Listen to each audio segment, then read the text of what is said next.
Nous voici arrivés à la 5e semaine de notre parcours de méditation. Et cette semaine, nous allons voir les psaumes de reconnaissance. Les psaumes de reconnaissance sont aussi connus comme des psaumes de gratitude, de remerciement ou d'action de grâce, et commencent par un appel à rendre grâce à Dieu. L'action de grâce est un acte de reconnaissance envers Dieu venant du cœur. La reconnaissance permet de remercier Dieu pour ce qu'il fait ou pour une grâce obtenue.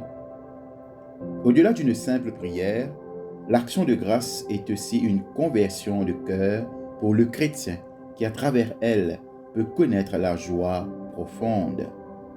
L'action de grâce est donc un élément central et primordial dans la vie du chrétien qui est invité à rendre grâce le plus souvent possible.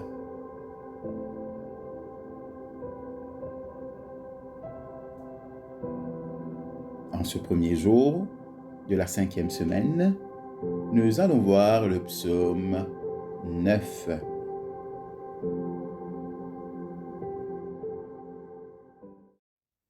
I will give thanks unto thee, O Lord, with my whole heart. I will speak of all thy marvelous works. I will be glad and rejoice in thee.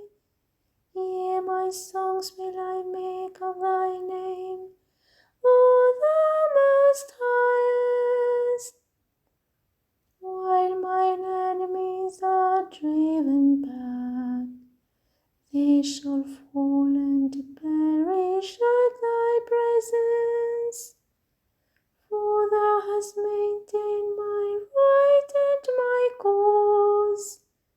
Thou hast set in the throne the judgest right. Thou hast rebuked the heathen and destroyed the ungodly. Thou hast put out their name forever and ever. O thou enemy, destruction shall come to a perpetual end, even as the cities which thou hast destroyed, their memorial is perished with them. But the Lord shall endure forever. He hath also prepared his seat for judgment, for he shall judge the world in righteousness, and minister true judgment unto the people. The Lord also will be a defense for the oppressed, even a refuge in due time of trouble. And they that know thy name will put their trust in thee. For thou, Lord, hast never failed them that seek thee. O praise the Lord which dwelleth in Zion. Show the people of his doings. For when he maketh inquisition for blood, he remembereth them, and forgetteth not the complaint of the poor. Have mercy upon me, O Lord. Consider the trouble which I suffer of them that hate me. Thou that liftest me up from the gates of death, that I may show thy praises within the ports of the daughter of Zion. I will rejoice in thy salvation. The heathen are sunk down in the pit that they made. In the same net which they hid privily is their food taken. The Lord is known to execute judgment. The ungodly is trapped in the word his own hands. The wicked shall be turned into hell, and all the people that forget God. For the poor shall not always be forgotten. The patient abiding of the meek shall not perish forever. Applaud and let not man have the upper hand. Let the heathen be judged in thy sight. Put them in fear, O Lord, that the heathen may know themselves to be but man. Glory be to the Father, and to the Son, and to the Holy Ghost, as it was in the beginning, is now, and ever shall be, world without end.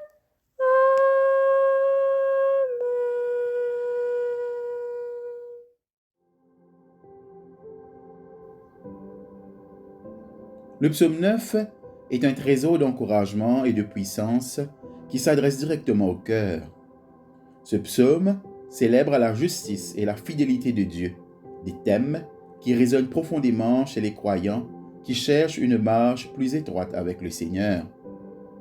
Il nous rappelle l'importance de la louange et de l'action de grâce dans notre cheminement spirituel. La première ligne donne le ton à tout le psaume, soulignant l'importance de la gratitude et de l'adoration. Ce psaume reflète la justice de Dieu. Si le psaume célèbre la victoire de Dieu sur le mal, il rappelle également sa souveraineté et la justice ultime qui y prévaudra. Le psalmiste nous enseigne le pouvoir de la louange et comment elle peut transformer notre perspective, nous encourageant à nous concentrer sur la toute-puissance de Dieu plutôt que sur nos luttes. Ce psaume, avec son mélange d'action de grâce, de confiance dans la justice de Dieu et de reconnaissance de sa majesté, est une source de force et d'encouragement pour de nombreux croyants. Ce psaume en son cœur est une invitation à réfléchir sur la fidélité et la justice de Dieu. Cela nous met au défi de lui faire davantage confiance et de nous souvenir de ses actes.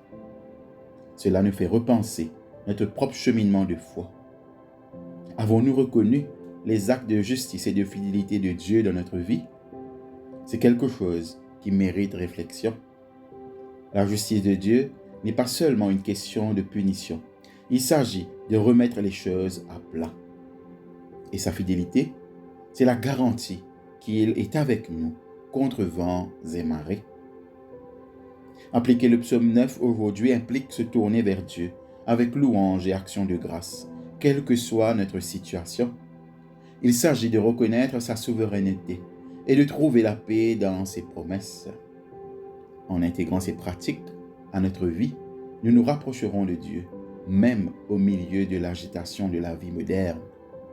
Ce psaume nous rappelle que dans chaque moment d'incertitude, il existe une opportunité de témoigner de l'amour inébranlable de Dieu dans nos vies, reconnaissant sa grâce et sa puissance infinie.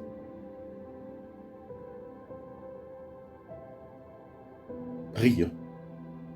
Dieu Tout-Puissant, dans les moments difficiles, ta fermeté me donne de l'espoir. Tu es celui qui n'est pas influencé par les gros titres du jour, ni par la dernière crise. Ton règne est absolu et tes plans sont inébranlables. Que cette vérité m'aide à tenir bon, sachant que je suis soutenu par toi qui es le Créateur, celui qui orchestre l'univers avec précision et soin. Qu'en te faisant davantage confiance, je puisse témoigner de ta justice et de ta fidélité. Par ton Fils Jésus, je te prie. Amen. Piste de réflexion. Premièrement, comment le psalmiste suggère-t-il que nous réagissions à la bonté de Dieu selon le psaume 9? Deuxièmement, Pensez-vous que le psaume 9 peut inspirer les personnes confrontées à des difficultés? Si oui, comment?